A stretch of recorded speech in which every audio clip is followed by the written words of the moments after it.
சில பெயர்களை கேட்டாலே அல்லாஹ் ரப்புல் ஆலமீன் அதனுடைய அர்த்தங்கள் புரியாமல் இருந்தால் கூட சில பெயர்களை கேட்டாலே அல்லாஹ் ரப்புல் ஆலமீன் இயற்கையில் ஒரு வீரத்தை அல்லாஹ் நமது இரத்தங்களில் அல்லாஹ் கலந்திருப்பான்.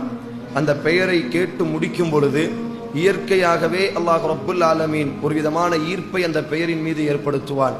உமர் இப்னு கத்தாப் என்று சொன்னால் அதே போன்றுதான் ஹாலித் இப்னு வலீத் என்று சொல்லக்கூடிய இந்த பெயருக்கு அர்த்தம் என்ன, இவர் யார், இவரின் வரலாறு என்ன, எதுவுமே நமக்கு தெரியாமல் இருந்தாலும் இந்த பெயரை கேட்கும் பொழுதே இயற்கையாக அல்லாஹ் ஒரு ஈர்ப்பையும் ஒரு வீரத்தையும் அல்லாஹ் ஏற்படுத்துவான்.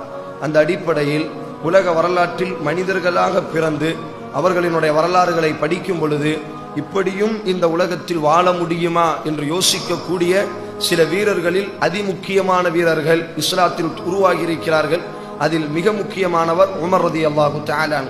அந்த உமர் ரலியல்லாஹுவை போன்றே தோற்றத்தில் இருக்கக்கூடிய ஒரு நபி தோழர் தான். உமர் ரலியல்லாஹுவை போன்று தோற்றத்தில் இருப்பவர் மாத்திரமல்ல, உமர் ரலியல்லாஹு தஆலா அவர்களும் நாம் இன்றைக்கு பார்க்கக்கூடிய இந்த ஹாலித் இப்னு வலீத் என்ற இந்த இருவரும் தான் அன்றைய மக்காவினுடைய சிறந்த குதிரை யுத்த வீரர்களினுடைய வீரர்களாக இருந்தார்கள். எவ்வாறு அல்லாஹ்வின் தூதர் ஸல்லல்லாஹு அலைஹி வஸல்லத்தினுடைய சிறு பிராயத்திலிருந்து தோளுக்கு தோளாக ஹம்ஸா ரலியல்லாஹு நண்பராக இருந்தாரோ அதே போன்றுதான் உமர் ரலியல்லாஹுனுடைய சிறு பிராயத்திலிருந்தே தோழராக